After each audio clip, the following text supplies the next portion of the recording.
company very quickly. We are the largest supplier of optical transceivers and optical components, specifically for your environment, these pluggable transceivers. We're the largest supplier worldwide, around 25% market share, $1.4 billion in sales, 13,000 employees. We make around 25 million transceivers a year, to give you an idea, in our own factories. We make them ourselves in the Far East, in Malaysia and in China. We're a US company. We're headquartered in Sunnyvale, California, in the middle of Silicon Valley. We've been around for around 30 years, 29 years to be precise. And anyway, we're fully vertically integrated and really present worldwide with both R&D and manufacturing.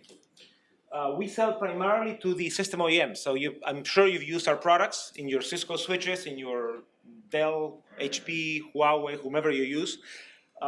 We've sold, again, many types of pluggables and non-pluggables in the past, amplifiers for the telecom space, tunable lasers, ROADM line cards, and so on. What has been changing in the last few years is we've started selling to the end customers, to the data center directly. And of course, the adoption of the open networking environment ecosystem accelerates this trend. So that's why we're part of this workshop. We think that's why it's important to be a part of the open networking and the OCP ecosystem. So what I'm going to talk about today is our involvement within OCP. And you've seen this already by many of the suppliers, but I want to talk about it from the optical standpoint, from the optical interconnection standpoint.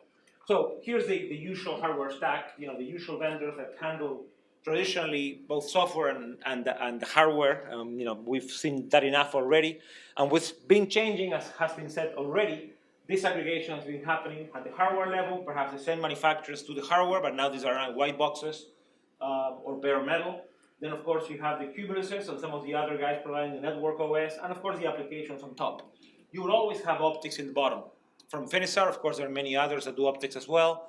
We are the largest. But now, essentially, somebody has to ensure the interoperability that happens among all these different components. Specifically on the optics is what I'm going to talk about today. So before, obviously, the system OEM did that. In an open ecosystem, there is no system OEM that integrates everything. So there are several aspects that are important to keep in mind to ensure that interoperability exists. One is, of course, standards at the optical level, also at the form factor level. Make sure that all vendors interoperate with each other. You want to have different white boxes that can talk to each other, obviously. Interoperability, obviously, is part of that. Open APIs, basically, the ability for the applications to be able to access the optical layer, which before it was not really a need because the switch took care of that and presented that information very nicely in their console, but now the applications have to do that, or the network OS, through the network OS. Innovation is another aspect of it. This is actually a positive aspect that's very positive, that it's the agility to provide new features, new capabilities at the optical level, which before took longer time because system OEMs had to qualify for their platform, took a year or two. Now, that optical innovation can get to market much quicker. So I'm going to touch on that aspect as well. And of course, the three bottom pillars stay the same. You want quality, you want reliability, and you want assurance of supply. You want to deal with suppliers that can actually support your product and can consistently provide service and lead time and so on. So those three elements, of course, are the pillars in both models. But now, somebody has to take care of that, given that there is no system OEM. So let's begin with standardization first. That's as important as ever. We've been a very active participant in all the standards bodies in the past, from IEEE to TIA, T11 in particular, CFP MSA. We've created a lot of the optical MSAs you've heard about, and we continue to do so in the 400G world and so on. Just a quick rundown of where we are. Many of you know this already. Within the data center rack, the 10G SFP Plus is now giving way to 25G. So there is both a multi-mode and single-mode standards that are ratified by IEEE. There's form factors like QSFP or SFP28 rather, that provide mechanical and electrical standardization for 25 gigabit for the next generation of servers. Between data center racks, switches are going from 10 and 40 to 100G. And similarly, there's already a large number of optical interfaces, SR4, CWDM4, LR4. Those are all already standardized interfaces that are being deployed right now for the large clouds. 200G and 400G is being standardized, by the way. I'm going to talk about that at the end. I think it's interesting for you to, to show you a little bit where that's going. Similarly, by the way, 50G and serial 100G has also started to be discussed in the Optical. This is for the following generation of servers after 25G. So within the rack, between the data center racks, of course, long spans, which has been 10G tunable for a while. People are using 100G today, specifically at 40 kilometers, maybe 20 kilometers. We're starting to see coherent technology to transmit 100 and 200G over very long distances, either between cities or in the metro areas between different data centers. 400G is being standardized, is actually not the Ethernet, but as a transport protocol. The OIF is starting to work on a 400G interface for coherent technology now for data center interconnect. So again, a lot of that activity is ongoing. It was important for the system OEM model, right, in the networking hardware and software stack, and will continue to be important, right? Let's not discount standards in an open networking environment.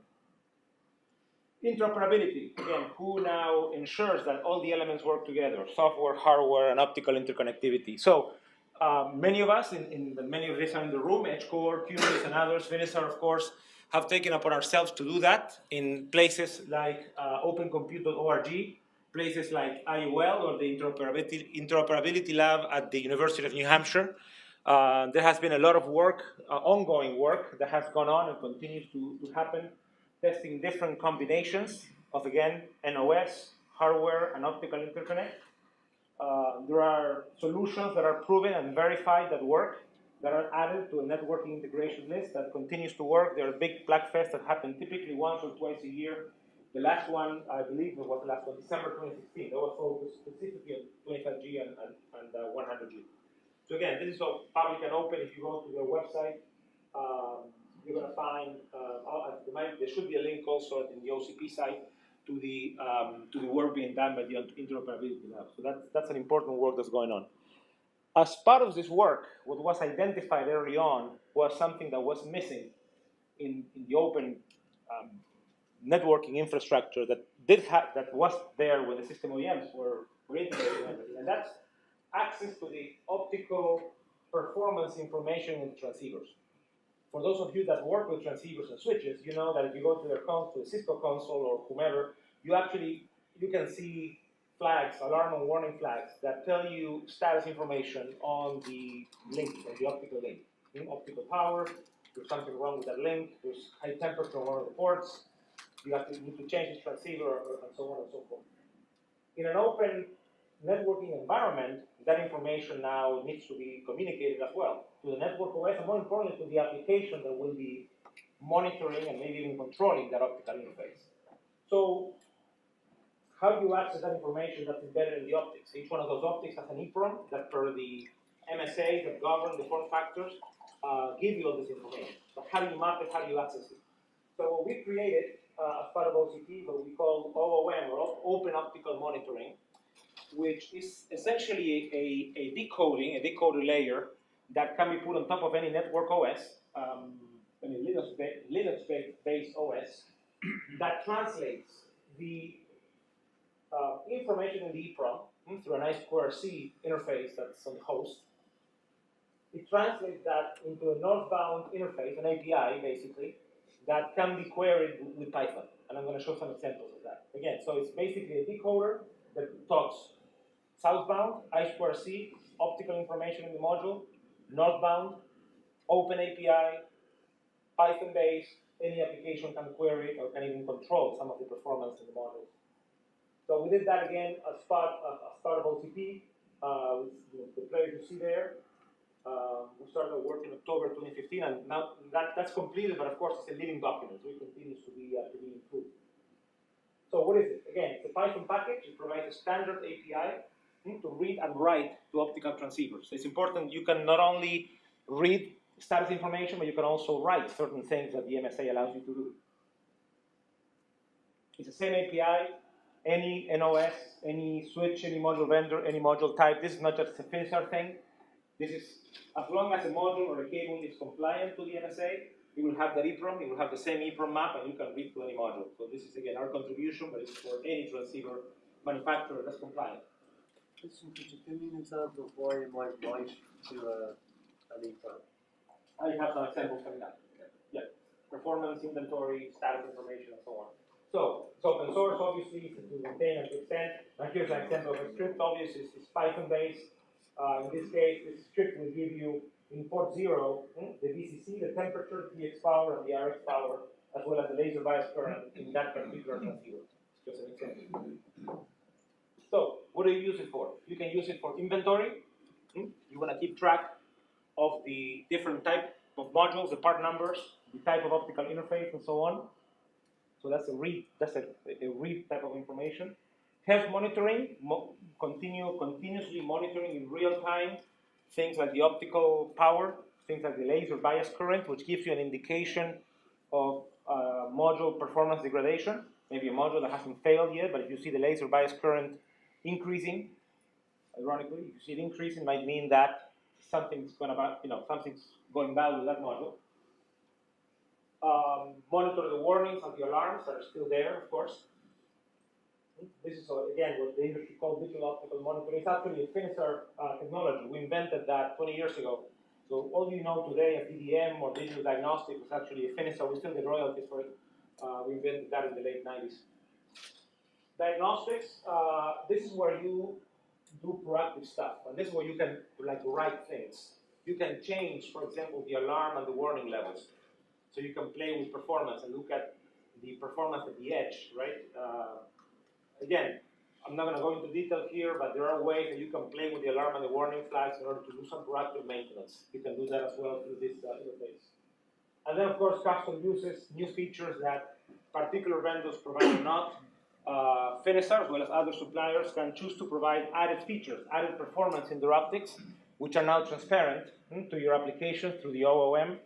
You can access those features much more quickly than if you wait for like a Cisco to qualify it, right? 2 years later, you get it. Now with this, you can get it much quicker. So again, some examples very quickly. For the sake of time, I'm not going to go too much into it, but just to give you. So we mentioned inventory. So tracking inventory information, confirm if a certain part of module is present. So things, right? You can read the module vendor name, the type of module, the vendor part number, many different other fields that give you the type of module that's there. That's an example of the script you would use to do that in Python. I don't know Python, so don't ask me to troubleshoot that. I'm an optics guy, I'm not going to stop for that. Health monitoring with OOM. Here it's a very simple GUI that shows the different, this is ongoing, laser bias, VCC temperature, optical monitoring data, the alarm and warning thresholds, as well as the instantaneous value. So that's how you would query some of those values that are there. Diagnostic support, you can actually change some of these values to provide some very proactive certain types of proactive maintenance on every port. You can do that as well by writing and changing some of the values through OOM. And again, this is advanced. Remember, if you look at the current switches today, you can probably get part of this information in a closed system, but not as much as this. This is way more flexible into what you can do, right? So it's actually increased capabilities. Custom uses, things like I'm going to show you in the next slide, what we call that connectivity diagnostic is an example. It's kind of additional new features that you can access through scripts, which you cannot. You would need special permission from a system OEM in a closed system. So here's an example, right? We have something called connectivity diagnostics. This is a Finisar feature only. We have it implemented today on active optical cables, even though it could be in a transceiver as well. Today it's in a cable only. So imagine a cable, an active cable that goes from one switch to the other. So this is a transceiver and the cable in a single assembly. This has pull tabs where you can remove the transceivers, but we have this feature where if you push actually the pull tab on one end, from the left side, for example, that pull tab will start to blink. At the same time, out-of-band information will go to the other end, and the other end will start to blink as well. Right? So this quickly allows you to identify both ends of the link. We do that out-of-band without getting into the traffic and so on and so forth. So that's like a standalone feature. there are ways that, and this actually blinking also happens when there's an error in one of the modules. There is some kind of failure in one of the modules. Those ends will light up as well. You can also light them up manually. If you want to show, for example, somebody on the data center floor to remove a certain cable, you can go through OOM, through Python, you can say, port number so-and-so, please light yourself up. And you can indicate to the people on the floor, oh, that's the cable I want to remove. Again, that's a feature that doesn't exist today. It's something that we innovated, we're presenting into the market, and it's something you could access very quickly, especially if you have an open ecosystem through OOM. You can write that script today and just use it today, versus waiting from a system OEM to qualify this feature. Just one simple example. We actually showed OOM and some of these features at the OCP Summit last year, with several other partners on the rack. Here's a GUI, an example of the instantaneous values of I think this was measuring temperature of the different modules in a switch. We use an edge core switch, and we were monitoring the instantaneous temperature of all the different ports there.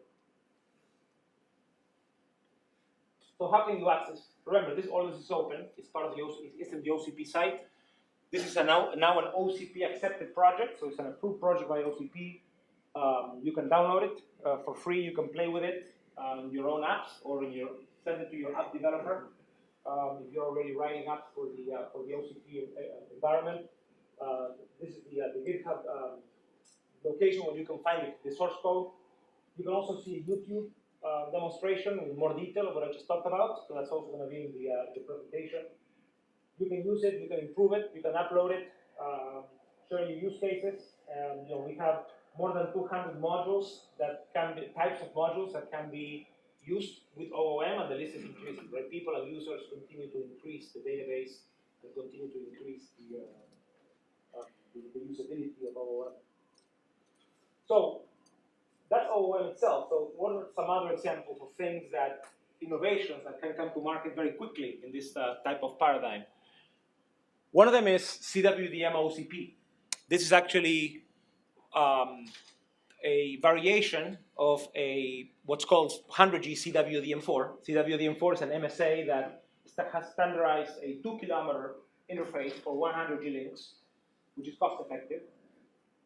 Facebook in particular, and they've been public with this, of course, I'm mentioning it, they needed something that's even more cost effective, something that was more adequate for their needs. They wanted something that was 500 meters and something that was, more limited in temperature performance. So instead of like 0 to 70 C, typically from a transceiver, they wanted 15 to 55 C.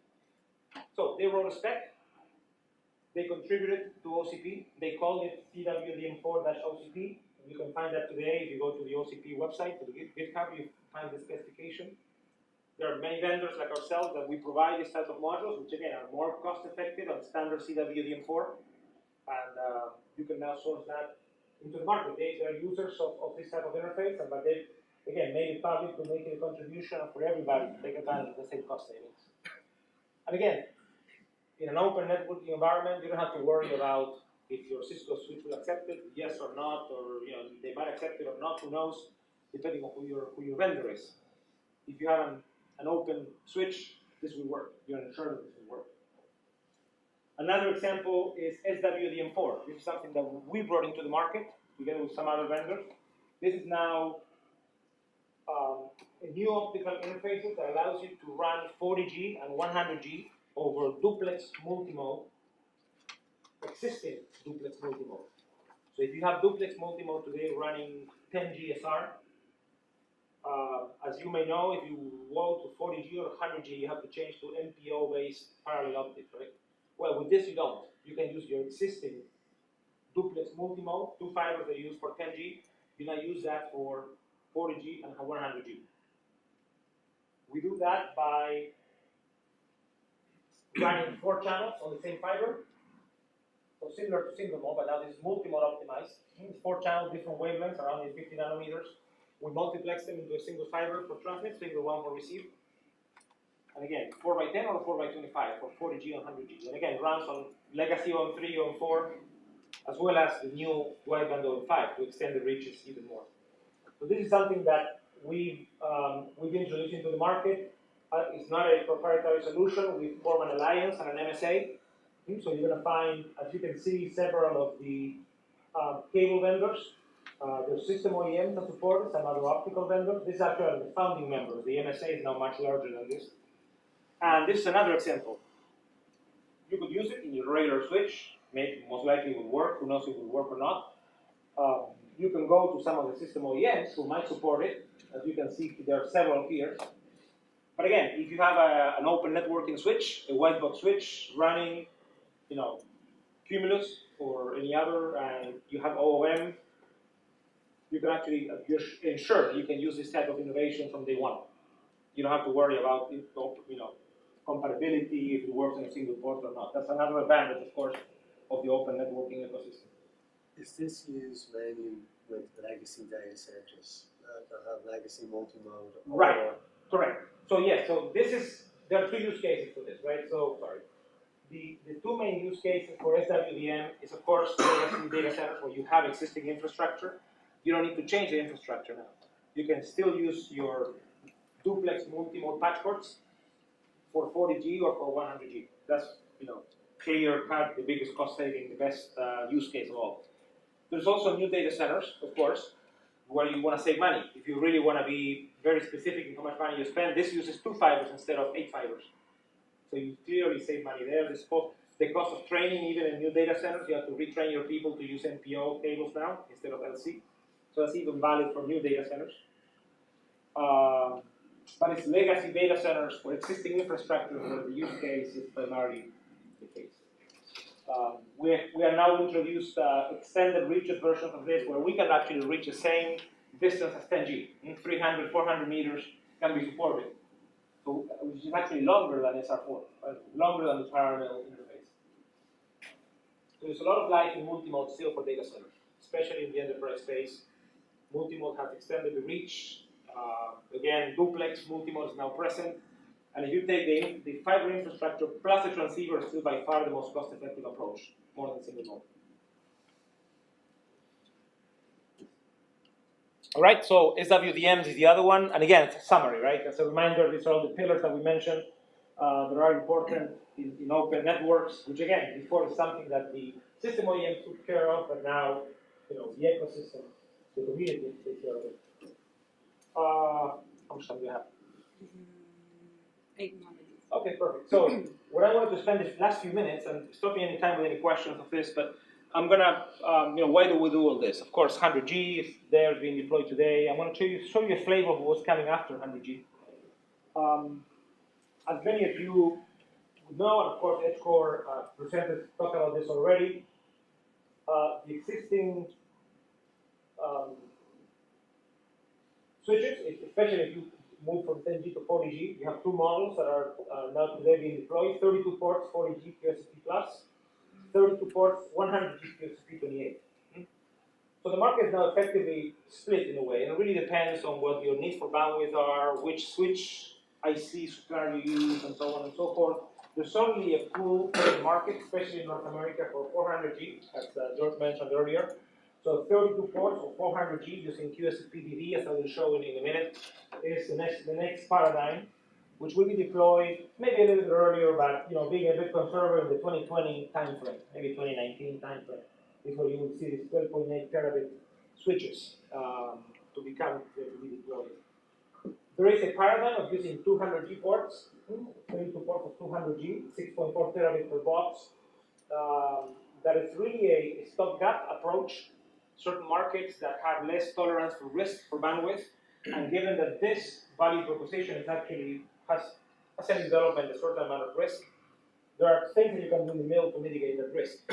You can either go bigger, more ports of 100G, which means bigger switches, or you can implement a 200G port, and that's what some system OEMs are thinking about doing. So that's potentially another part of the market. 400G is what catches more of the attention in the industry. There's a lot of work that has been going on standardization of 400G. This is the current IEEE standard, 802.3BS.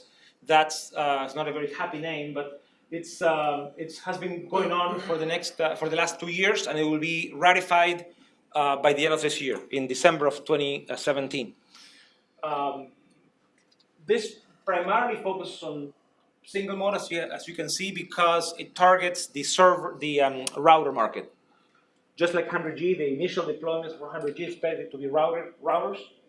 That's why the majority of you can see the bottom three are single mode. There is stock, however, already of next generation 400G interfaces that are still not being standardized. There's no official work going on in the IEEE, but everyone in the industry is talking about them, which are LR4 or 4x100G, each channel running at 100, 50G PAM4, 100G PAM4, 50 gigabit. FR4, which is a 2 kilometer version of that, as well as SR4.2, which is a 100 meter multimode interface, next generation multimode interface. So these interfaces enable smaller, high density optical modules, which is what you need in a high port count configuration for data centers, right? So again, this is mainly router. This is going to be more data center type of interfaces, which again, it will be handled by an upcoming task force, not a DBS. So what are the form factors to implement this kind of interfaces? CFP8 is the next generation form factor from the CFP family for routers. CFP8 is roughly the size of a CFP2. It's roughly this. If you're familiar with 100G CFP2, this is 400G CFP8. Again, router, core router primarily. Second is QSFP-DD, which is what will be used in data center switches, like the edge core switch, 400G coming up. A QSFP-DD looks like a QSFP, but it's a bit longer. It has a bigger connector, larger electrical connector that allows 8 channels, 8 lanes instead of 4 lanes. So things like 8x50G PAM4 will be possible, which enable 400G interface in this form factor. So these are the two form factors the industry is working on. These are the type of things you're going to see in next generation switches in the upcoming 2 to 3 years.